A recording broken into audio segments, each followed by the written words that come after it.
Yan mga kaborger, magdadamo po tayo ngayon dito sa aking palayan. Dahil sobrang dami na ng tumubong malalaking damo. Ito, papakita ko sa inyo guys. Ayan o. Yung iba dito kasama nang naitanim. Dahil dun pa lang sa punlaan may mga ganito na siyang damo na maliliit. So hindi na siya pinili ng mga manananim. Kasama na sa naitundos. Kaya ayan, sumabay sa laki ng palay.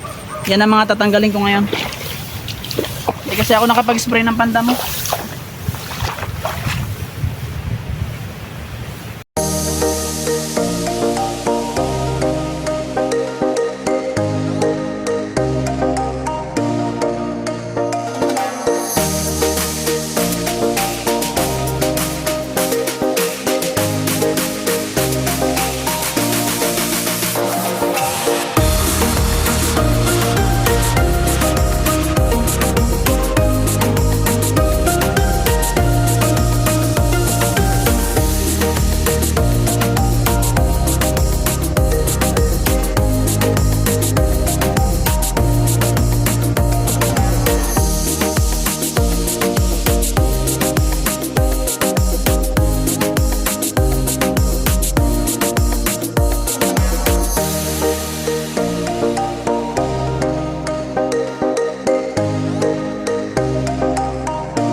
Yun mga kaborger, natapos na natin itong isang pitak.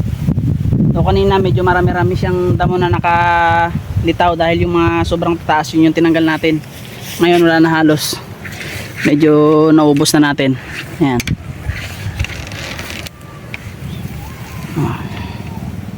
Kanina maraming damo yan, ngayon halos wala na. Ang natira na lang dyan mga kaborger ay yung mga mga halos maliliit, yung hindi makita, yung mga nakalubog sa palay. So ito na lang ang tatapusin ko, tapos na uwi na rin ako. Itong isang pitak na maliit. Ang next project naman natin, yun yung tinabasan ko na hindi ko natapos, papunta dun sa kabila hanggang dun sa may pagitan. Tapos itong pilapil na to paikot, yan, yung kabila rin doon paikot hanggang dun sa may drum. Yan na lang ang tatapusin ko. Yan. So ganyan ako guys dito sa bukid, tiyaga-tiyaga lang. Kaysa umupa ako ng tao, wala rin naman akong budget pang upa, ako na lang ang gagawa. Total kayang-kaya ko namang pagtiyagaan dahil maliit lang naman tong aking pinalayan. Hindi ako makapagtabas ngayon dahil wala akong panabas. Nanghiram lang kasi ako ng panabas dun sa kuya ko. Kaya ang ginawa ko, kinarit ko na lang yung mga damo na tumubo sa gitna ng palayan. So ito yung susunod kong trabaho, baka bukas. May bagyo na naman, medyo tumila-tila ang ulan.